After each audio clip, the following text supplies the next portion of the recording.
ছেড়ে দেবো। গাইস, এই হলো এটা তেলাকুকু। এনা আমরা দেখেছি ভালো আছে পাখি। এই ইন্ডিয়ান পিকনিক আমরা ছেড়ে দেবো, ওই চলে গেল। তো গাইস, আমরা আজকে আমাদের যে ইন্ডিয়ান বার্ডস, আমাদের ইন্ডিয়ান রিগনেক, তো আমাদের একটা বাগান থেকে উদ্ধার করেছি, সেইটা আমরা আজকে রিলিজ করব। তার সাথে আমাদের ইন্ডিয়ার যে তেলাঘুঘু, সেই তেলাঘুঘু একটা আমাদের ধরা পড়েছে, উদ্ধার করে নিয়ে এসেছি, সেটাও ছেড়ে দেবো। তো গাইস দেখুন, এই যে দুটো পাখি আমরা উদ্ধার করেছি আজকে, সেই দুটোকে আমরা ছেড়ে দেবো। তো গাইস, এই হলো এটা তেলাঘুঘু। এনা আমরা দেখেছি ভালো আছে, পাখিটা উইক ছিল, ওই চলে গেল।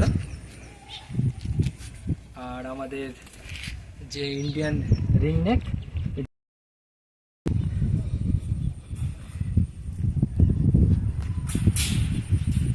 তো গাইস এই ইন্ডিয়ান রিংনেক আমরা ছেড়ে দেবো, ওই চলে গেল,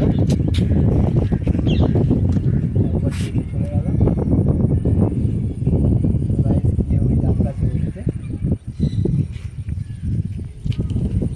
পিকনিকটা ছেড়ে দিয়েছে। আমরা ওই যে পাশে জাম গাছে দেখা যাচ্ছে, আমাদের মোবাইলের ক্যাপাসিটি অত ভালো নয়, নাহলে আমরা হয়তো দেখাতে পারতাম।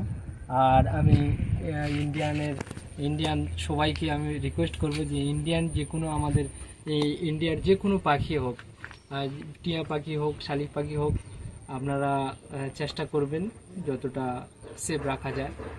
বিশেষ করে টিয়া পাখি প্রত্যেক বছর অনেকেই পোষে, তা অনেকের পাখি কথা বলছে না, তখন কি করে, বাজারে গিয়ে অল্প মূল্যে সেই টিয়াটাকে বেচে দেয়। আমি তাকে রিকোয়েস্ট করব যে ওই রকম ধরনের পাখি যারা শখের জন্য এক দু পিস পোষেন, তারা যদি কথা বলে আপনি রাখবেন, না হলে গিয়ে হাটে অল্প দামে বেচে দেন, এটা ঠিক নয়।